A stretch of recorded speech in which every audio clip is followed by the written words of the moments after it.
Well, it's clear party culture is dying. Attending clubs is down among Gen Z. This has caused many nightclubs in the US and the UK to shut down. When I was in elementary school and middle school, I remember much of the music was about partying and going to clubs.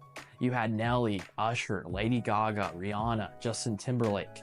Club music was everywhere. It was popular. Reality shows like The Real World and Jersey Shore really had a strong grip on pop culture too. Those shows glorified clubbing and going out. But then life happened and millennials and younger Gen Xers left the party scene, or at least most of them, and they started families, usual life things. So like the course of life, they handed the baton to their younger counterparts, my generation. My cohort of older Gen Zers. And well, I think many of us didn't even leave the house to receive that baton in the first place. The research shows that Gen Z is likely to stay home due to a variety of reasons, which we will tackle later in this video. Before we start here, if you could drop a like button and hit that subscribe button, it really helps this channel grow and it keeps you informed. We can pinpoint the sudden shift in Gen Z's attitudes to the loneliness epidemic. They declared a new public health epidemic in America: loneliness. A new report from his office finds loneliness can have profound effects on mental health as well as heart disease, stroke, and dementia. Young people are struggling actually with very high rates of loneliness and isolation. This is not an issue people think about very often. Among the Gen Z cohorts, 41% reported grappling with mental health challenges, while 36% of millennials shared similar experiences. This is a stark contrast to only 21% of adults aged 45 and older facing such struggles. A healthcare CEO had this to say: "The results of the study underscore the necessity for increased resources and support to aid individuals in navigating their mental health well-being, particularly among younger adults."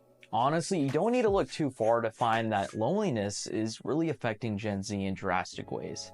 Take 15 minutes to scroll social media and go on Reddit. You will see constant forms like this. Currently in university, specifically a third year, and I have noticed that so many people here are just so awkward. Like if you smile at people as you walk by, they just kind of look at you weird and look back at their phone. You attempt to engage in group work and half of them just don't talk. But then these same people are extremely social amongst friends and very active on social media. I don't know, my generation is confusing to me. Honestly, I think this is a very true statement. The generation is shy and social anxiety is very prevalent. Loneliness in your early 20s and late teens can be a significant contributing factor. 52% of Gen Z reported that they had feelings of failure and that their failure was messing with their life goals. All this anxiety contributes to Gen Z willingness to go out. People dealing with mental health challenges are way less likely to go out and party. They are way less likely to drink. Gen Z is reported to drink way less alcohol compared to millennials and previous generations. A World Finance report shows that Gen Zers drink on average 20% less than millennials, who also drink less than older generations. Take this information as you will. This decrease in drinking has hurt the club scene regardless. According to a July 2022 survey, Gen Z is way less interested in clubbing following the pandemic, with only 25% expressing interest in going out. Now, there's a bunch of factors at play here, not just the loneliness epidemic. You can make the argument that Gen Z is broke and they don't want to spend the money on drinks. They don't have it.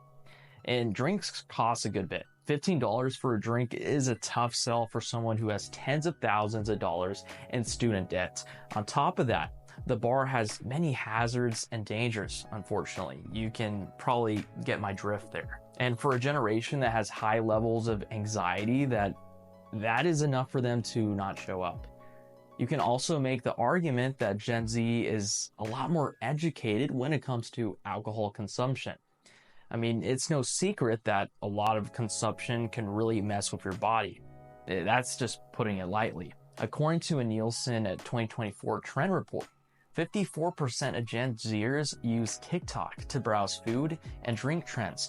This shows that this generation of consumers is interested in food and drink trends. even if there's less interested in consuming alcoholic beverages. All these trends lead to Gen Z making the choice to stay home. Many of Gen Z may be doom scrolling their life away, putting dozens of hours on TikTok and Instagram only to be left feeling empty. Now, I don't want to sound like a boomer here, but social media still has had a positive impact on a few areas. Many of Gen Z have now made a living on social media, whether it be content-based income or e-commerce. It's created a sense of community for many different types of people. It's created a generation that is more willing to vote. They can form stronger communities. The problem is that these communities tend to stay online only. Dating apps have made it common practice to spend more time dating virtually than actually going to a bar or a cafe to meet someone. Not being in a relationship or getting married can also lead to intense loneliness for Gen Zers.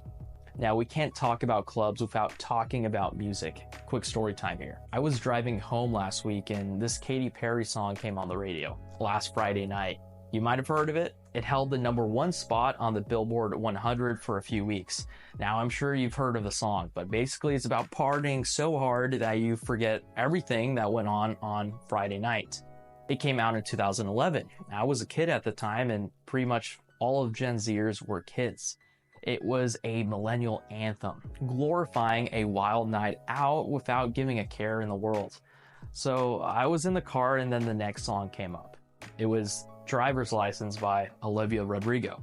It came on the radio with a completely different tone, and many of you have heard this song. Now, I know what you're thinking. There's no data here. These are just pop culture examples. Yeah, but pop culture emulates the current feelings and aspirations of that generation. Driver's License is a more story-driven, anxiety type of song. It deals with a lot of Gen Z's anxieties, and Olivia Rodrigo is just one artist to name a few. Billie Eilish could be another one. They deal with a lot of topics like mental health, depression, and social anxiety. Through the late 1990s and all the way to 2010, really, the top songs were dominated by party music. There was plenty of #1 hits that talked about anything and everything club related. You can make the argument that popular music has made a huge shift away from talking about going to clubs and drinking and all that to way more sensitive topics like mental health. While it's also important to note that millennials went to college in droves, college attendance peaked in 2010. College, as you know, puts partying on a pedestal. It's something that is given an uttermost authority. Mostly everyone did it. Pop culture would then put these crazy party scenes held in a dramatic and exaggerated fashion, whether it be in music videos, movies, or TV. But then college became a lot more expensive, and Gen Z took notice. College attendance has dropped around 11% since 2010.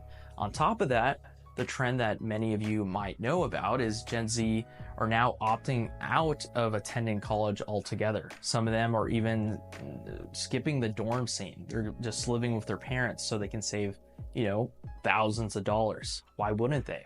So young people are way less likely to go to college. And in turn, they're way less likely to go clubbing.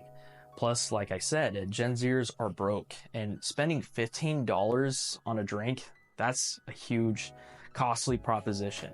Either way, I wanted to talk about this topic. I thought it was pretty interesting, and it's just something I've thought about over the past few months. Every generation has a different take on pop culture, but it's those feelings here that I found really interesting. Now, I think there's a lot of positives and negatives here. What do you think? Let me know in the comment section below.